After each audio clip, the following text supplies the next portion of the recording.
Mom.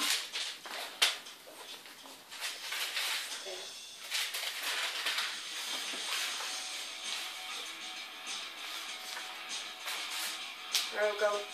The name's by their name, right? Origin against Murmur in the white shorts and Origin in the black and red. Murmur gets them underway. Touch gloves and here we go. Straight off with the kick from Mur. And again, half check that time by Origan and checks another one. Big right, 2-3 big rights, just grazing the side of the head of Origan. Aggressive coming forward, Glenn Moore didn't make a lot of contact with those, but good aggressive stand up. Now pulling for underhooks here, has some good doubles. He's got control of Origin's body at the moment. Big difference from our last fight, so technical, a very frenetic start to this one, Stuart. Absolutely. Origin pulls away, just turning their position at the moment, throwing a couple of knees. Bit of a cage battle going on here, but both guys fighting with the underhooks as opposed to fighting with their head. I think when we watch some of the more experienced pros later on, you'll notice that they don't tend to pummel though that much. They tend to hold position, but use their head a lot better. Try and get their head in the well underneath their opponent's chin. You can see both guys really just leaving their head kind of hanging around out here. Yeah, we've talked about before, you can't use your head as such as a striking weapon, but you can certainly use it to help your posture. Yeah, and it helps to break the posture of your opponent. Your opponent is going to be strong when he's up straight, standing tall.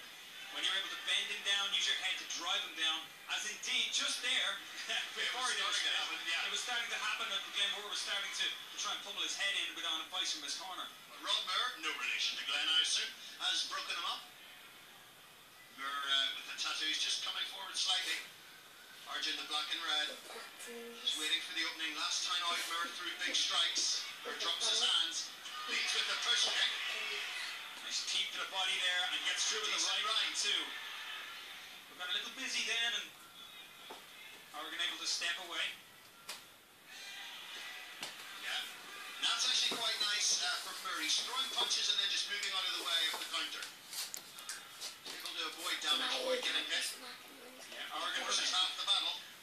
Unorthodox sort of jumping teep there and Anderson Silva-like. Yeah, Moore has shown a few different skills this round.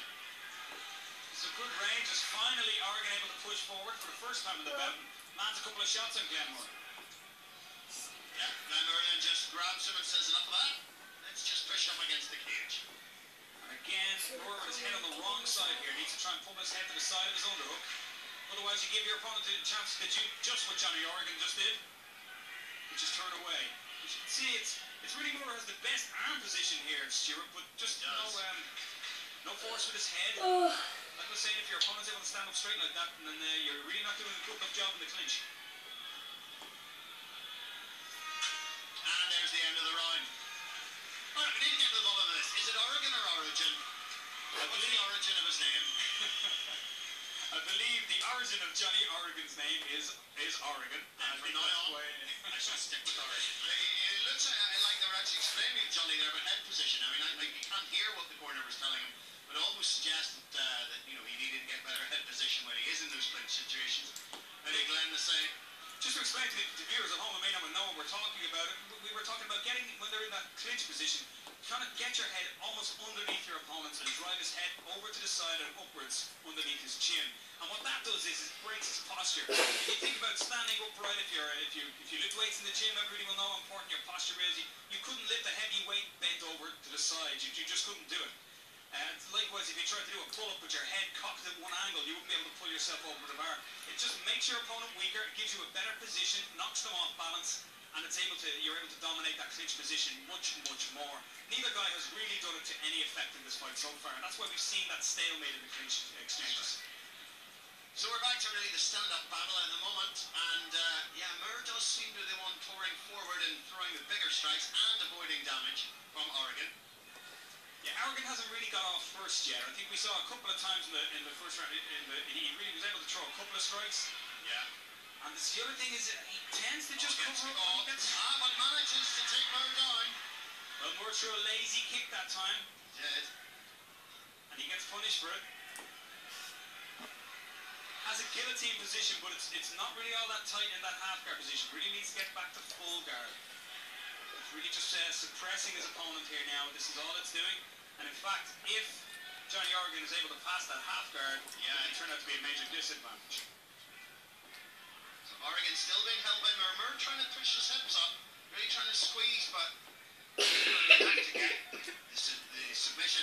It's unlikely, isn't it, Barry? Well, Origan does the right thing here. He tries to put some pressure down with his right shoulder and turn his hips towards Glenn Moore, but as I said, he begins to square up again, which is not really the best thing to do in this position. Lockdown position with his feet from Glenn Moore. If he can turn his body and almost sit on his backside, sit on the right cheek of his buttocks, if you will, rather than doing what he's doing right now, he can put a lot more pressure on Glenn Moore's face and begin to break that guillotine grip. Other than that, I think Rodney Moore's going to have a strong look at this in a second and stand them up because they're not really going anywhere. Origan is in advancing position. Well, it's whether Origan can really break this hold, because I don't think he's going to be submitted from this position. And he certainly could do some damage. At the moment, you know, he's getting busy, getting the crowd behind him as well, but it's not really damage. It's not doing any damage to Moore at all. No, but Moore's letting go of his hands, so he just has the head now, Johnny Origan. Still in the half guard. Origan looked to try and pass that time. And of course, that will have blown out the arms to some extent of Glenn Moore, because he really was squeezing for quite a long time. Sort of ill-advisedly just squeezing, and he's still holding the head, though not actually trying for the guillotine here. Rodney Moore having a long look at it, and now stands them up. Now let's see how Glenn Moore felt about that bottom position. Yeah. See if it turned him out any. Let's see if he's still got the snap in his right arm. Origan getting off first with the leg kicks. Or answering with punches of his own, and there's that jumping push kick. I think if you wanted an answer as to whether Glenn Moore was still going to be sharp on his feet, he took a big intake of breath as he got up, and then straight away pushed the action again. Origan backing off far too much in the stand-up for me here, Stuart. He's really letting Glenn Moore dominate the position. Well, here we go to the final round. Rodmer ready to get them going. Origan looks fired up. What's he going to do in the final round? Is he going to come charging out, try and take the center of the cage? Let's see. Is that what I look when I'm fired up then? I haven't seen you fully fired up unless I finish all the sweeties on you.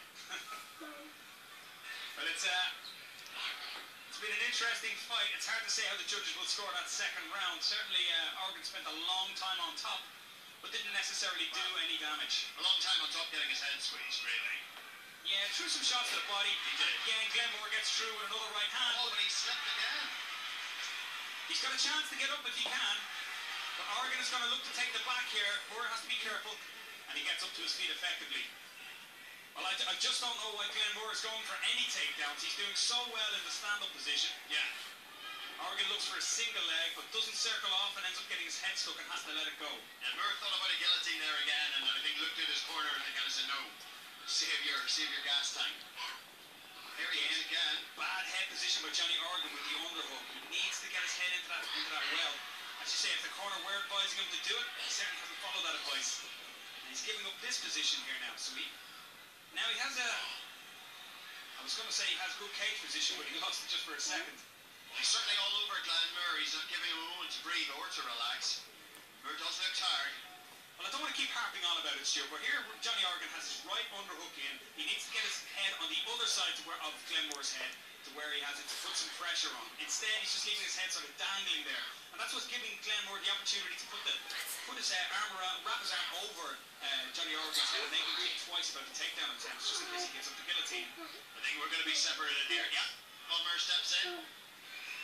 Gets them back, immediately turns them around, ready to strike. Let's see. Again, Moore throws big right. I don't think Moore needs to go forward as aggressively with the swings as he has, and he looks very tired now. His right hands, in particular, are very lazy looking. Origan comes forward, lands. Moore tries to fire back. Finally, Origan gets a shot off worth talking about. He lands some uppercuts or some knee strikes from this clinch position. It's Moore that's really tit for tat with the knees. And Moore unable to turn Origan off the cage at this stage. Looks the more tired of the two. Big finish needed here by Johnny Origan as his crowd get behind him. Yeah, crowd definitely getting behind Origan right now. And the corner too, giving him plenty of advice. Just hasn't done anything massively clean. doesn't look like he's going to get the takedown again at the moment, but it can all change in an instant. And again, Rodney Moore taking a long, hard look at this clinch position. Takes a half step in, and just as Johnny Origan lands a good shot, good outside knee, but they're going to be separated last 10 seconds, and eventually Glenn Moore goes for a shot. Here's the grabber. Throws, and again, Origan backs off, and this is how the fight's going to end with Glenn Moore coming forward. But Bowman completely exhausted at the end. It might not have been the best technical battle, but the crowd certainly liked it. They in particular liked the swinging at the end. I don't think a draw would shock us, would it? No, and I don't think it would be too unfair either. For me, though, I think Glenn Moore probably pushed the action a little bit more and perhaps deserves to get the nod just that little bit more. Well, ladies and gentlemen, after 3 rounds of mixed martial arts action, we go to the judges' scorecards. Judge number 1 scores this bout 29-29. Judge number 2, 29-28. And judge number 3, 29-28. For your winner by majority decision, fighting out of the red corner, Johnny